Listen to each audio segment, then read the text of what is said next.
Ba'zan tarix kitoblarda emas, balki insonlarning qo'l mehnati, teri va sabrida yoziladi. Farg'ona vodiysining bag'ridan oqib o'tuvchi ulkan suv yo'li Farg'ona kanali ana shunday tarixiy bunyodkorlik namunalaridan biridir. Bugun sokin oqib turgan bu kanal ortida minglab insonlarning mehnati, sabri va umidi yashiringan.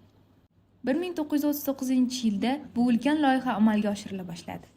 Farg'ona kanalini qurish ishlari boshlanib, vodiy bo'ylab katta bunyodkorlik harakati avj oldi.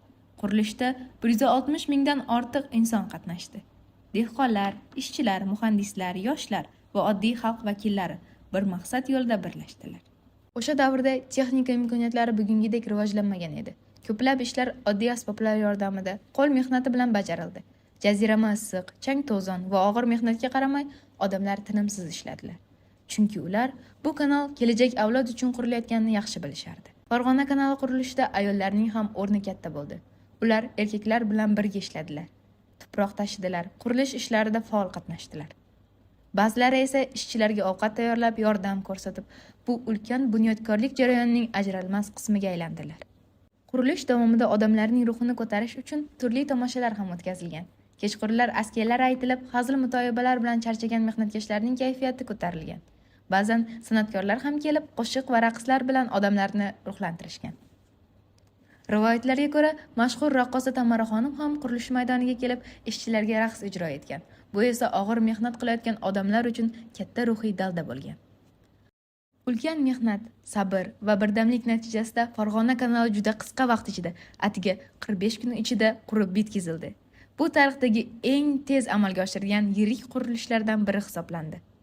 Kanal orqali suv oqib kelgan ilk kun vodiy aholisi uchun unutilmas lahza bo'ldi. Suv dalalariga hayot olib keldi. Yangi yerlar o'zlashtirildi. Bog'lar barpo etildi. Farg'ona kanali tufayli qishloq xo'jaligi rivojlandi va minglab odamlarning hayoti yaxshilandi. Bugun biz bu kanalga qarar ekanmiz, faqat suv oqimini ko'rmaymiz. Bu yerda bobolarimizning mehnati, mashaqqati va orzularini ham ko'ramiz. Farg'ona kanali bu xalqimizning sabri, birligi va fidoyiligining yorqin ramzi. Har bir tomchi suv bizga ham shuni eslatadi. Buyuk ishlar insonlarning ishonchi va mehnati bilan yaratiladi. Bugun ham bu kanal bizga bitta muhim haqiqatni eslatadi. Bu inshoot bobolarimizning teri, mehnati va ko'z yoshlari bilan bunyod etilgan bebaho merosdir. 2017-yil 2-mayda Shavkat Mirziyoyev tomonidan qabul qilingan gidroenergetikani rivojlantirish qaroridan so'ng Farg'ona kanalining iqtisodiy ahamiyati yanada oshdi.